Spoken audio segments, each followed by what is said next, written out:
Pernah ngerasa nggak sih kayak ada aturan main di kantor yang nggak pernah diajarin di sekolah atau di kampus? Nah, hari ini kita bakal bongkar salah satu aturan paling penting, terutama nih buat kamu yang baru mulai karir. Serius, ngerti soal ini bisa jadi penentu sukses atau enggaknya kamu ke depan. Coba dibayangin, hari pertama mau kerja, semangat lagi tinggi-tingginya, ide-ide brilian di kepala udah numpuk, dan kamu pengen banget langsung bikin gebrakan. Tapi, gimana kalau aku bilang justru dengan nunjukin semua itu, kamu bisa kena bumerang? Aneh kan? Yuk kita bedah, kenapa ini sering banget kejadian. Biar gampang ngebayanginnya, kita pakai cerita aja ya. Anggap aja ada seorang karyawan baru yang super pinter dan ambisius. Tapi, cuma karena satu kesalahan kecil, semuanya bisa berubah drastis. Oke, skenarionya gini. Kamu baru beberapa minggu kerja di kantor baru, kamu diajak ikut meeting besar bareng klien yang super penting. Suasananya tegang, semua orang fokus, dan ini kesempatan pertamamu buat lihat tim beraksi. Bos barumu, sebut aja namanya Pak Budi, lagi presentasi. Ngejelasin rencana yang udah disiapin tim berbulan-bulan. Dia kelihatan pede banget, ngejelasin tiap poin dengan detail. Keren deh pokoknya. Nah, pas lagi asik dengerin, otakmu langsung jalan. Tiba-tiba kamu nemu satu celah kecil di presentasinya. Sedikit koreksi yang menurutmu bisa bikin presentasinya jadi jauh lebih kuat.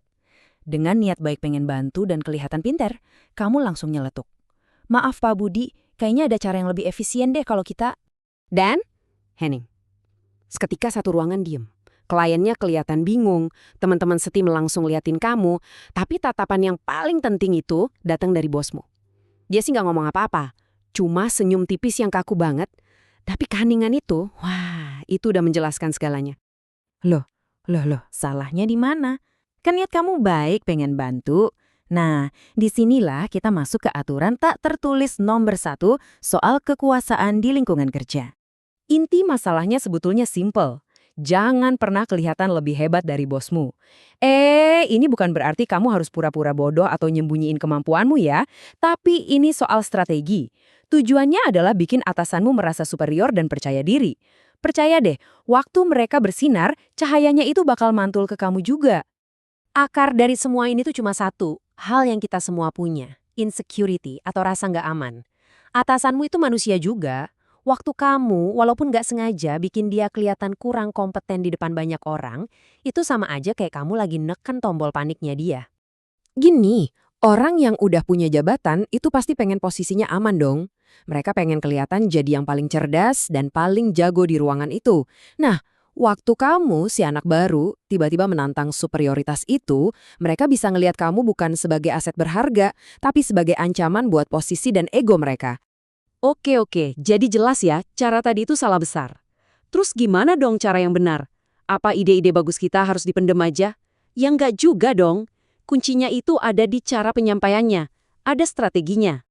Nih, aku kasih 4 langkah cerdasnya. Pertama, kalau punya ide, jangan pernah lontarkan di forum umum. Bicarakan dulu berdua sama bosmu. Kedua, pas idenya nanti dieksekusi, kasih pujian ke dia. Ketiga, sering-sering minta nasihatnya. Ini nunjukin kamu ngehargain pengalaman dia. Dan terakhir, posisikan dirimu sebagai pendukungnya, bukan saingannya. Kuncinya itu ada di framing, cara kamu ngebungkus idenya. Coba deh, daripada motong, kamu bisa bilang gini setelah rapat. Pak, ide Bapak tadi keren banget. Saya jadi kepikiran, mungkin ide ini bisa lebih memperkuat argumen Bapak. Lihat kan bedanya? Idemu jadi penguat, bukan koreksi. Kamu bikin dia yang kelihatan hebat. Bedanya? Langit dan bumi. Di satu sisi, kamu nyiptain ketegangan, cari musuh, dan akhirnya malah nyusahin karirmu sendiri. Di sisi lain, kamu justru membangun kepercayaan, jadi sekutu yang kuat dan ngeduka jalan lebar-lebar menuju kesuksesan. Kamu bakal dianggap sebagai pemain tim yang super berharga. Jadi ingat ya, ini tuh bukan soal jadi penjilat atau nggak jadi diri sendiri, sama sekali bukan. Ini soal kecerdasan emosional dan pemahaman yang dalam tentang sifat dasar manusia. Ini soal main cantik. Pokoknya, ingat aja prinsip ini. Waktu kamu ngebantu atasanmu sukses, mereka pasti bakal ngajak kamu naik bareng mereka. Mereka bakal jadi mentormu, pelindungmu. Pada akhirnya, kesuksesan mereka juga jadi kesuksesanmu. Jadi, pertanyaannya balik lagi ke kamu. Karir itu mau dianggap lari sprint buat pamer bakat sesaat, atau maraton buat bangun fondasi kepercayaan jangka panjang? Lain kali kamu punya ide brilian, ingat, pikirin dulu strateginya baik-baik. Pilihan ada di tanganmu.